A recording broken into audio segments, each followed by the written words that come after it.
לפני 2.5 ינאי, שהיה החבר הכי טוב שלי במשך הרבה שנים, נהרג בתאונה כשטיילנו במקסיקו ביחד.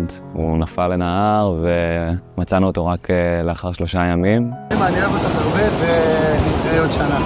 הסרטון הזה ששלח ינאי לאמו מטיול החלומות לפני כמה שבועות הפך אתמול למילות הפרידה האחרונות ממנה. אחרי החוויה של המוות יש תחושה של איך אפשר בכלל להמשיך את החיים, איך אפשר לחזור למה שהיה פעם. וכל החברים הקרובים של ינאי הרגשנו את זה ביחד והחלטנו לארגן מפגשים שהמטרה שלהם היא פשוט לדבר על זה, על התחושה הזאת של האובדן והאבל שהיא כל כך חזקה ממקום כל כך קרוב. והדרך שבחרנו לעשות את זה היא ארגנו מפגשים של ממש כמו ריטריטים כאלה של סופש, של כל החבר'ה שהיינו יורדים יחד לאיזה וילה או איזה חן ופשוט מקדישים זמן לדבר על הדברים, לפתוח את התחושות האלה של הכאב על החבר שנהרג.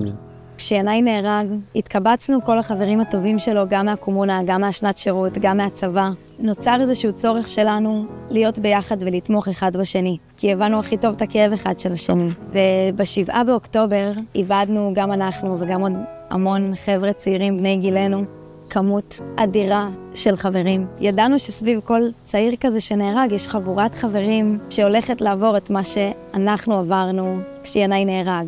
שלום, אני ראם, יזם שותף של תוכנית אוהל אברהם וחבר של ינאי שנהרג בלס-נובס לפני 2.5 שנים.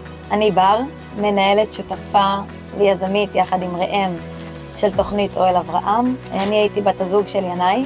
הקמנו את תוכנית אוהל אברהם יחד עם עמותת גוונים וקבוצת אברהם, במטרה לתת מענה לחבורות של חברים שאיבדו חברים או חברים שכולים. תוכנית אוהל אברהם מציעה ליווי מתמשך לקבוצות חברים שאיבדו חבר במלחמה. הליווי נמשך לאורך שנה. הקבוצות מוזמנות להגיע אלינו לעשות ריטריטים של 3 ימים, לקבל פלטפורמה שגם מותאמת להם. הם יכולים לבוא ולבנות ביחד את התוכן שיהיה ב3 ימים האלה. אז אם הם חבורה שאוהבת מוזיקה, הם יכולים לעשות ריטריט שנוגע במוזיקה, או בגלישה, או ביצירה, או בכל אופן שנכון להם, שהמטרה בעצם היא לבוא ולדבר על הדברים שלא מדברים עליהם בשגרה. בתוך כל הכאוס והתחושות המציפות האלה, אנחנו נותנים הכוונה גם של חבר'ה צעירים כמוהם שעובדים איתנו וגם של אנשי מקצוע של גוונים שמלווים אותם בתהליך הזה של ליצור את הפלטפורמה והלוז שמתאים להם בדרך להתמודד עם האובדן. זאת הזדמנות מאוד מיוחדת לחבורות להגיע ולעצור את השגרה, להיות בנוכחות אוהבת אחד עם השני, להתבונן פנימה, להציף את הרגשות בנוכחות של חברים ולפתוח את הדברים.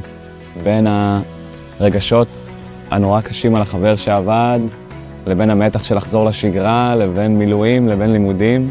רגע אנחנו רוצים לעשות את כל המאמצים, להקל על אנשים, לאפשר את המפגש הזה שהוא כל כך לא מובן מאליו, והוא כל כך חשוב מהניסיון שלנו. התרבות הארגונית וההיסטוריה של העשייה של עמותת גוונים הופכת אותם לארגון מאוד מתאים לבצע את הפעילות הזאת לדעתי. העקרונות שהם שילבו ומשלבים בתוך הפרויקט הנוכחי מבוססים על עקרונות של צמיחה מתוך טראומה. הם מדברים על הביחד, על קהילתיות, על ההבניה של משמעות פרואקטיבית, על נתינת משמעות לתוך החוויה, על תקווה ותוכניות עתיד. והעקרונות האלה הם עקרונות שגם יש להם ניסיון בהפעלה שלהם עוד קודם, וגם עקרונות וערכים שעשויים לאפשר לאנשים לצמוח מתוך קושי. יש את המרכיב של העיבוד וגם את המרכיב של תוכניות העתיד, המרכיב של פרואקטיביות, המרכיב של הקהילה. אלה עקרונות מאוד משמעותיים בעבודה. אנחנו מזמינים יחידים וקבוצות של צעירים להגיע אלינו לתוכנית אוהל אברהם, לעצור רגע את השגרה, להתמודד רגע עם חוויית האובדן, ביחד.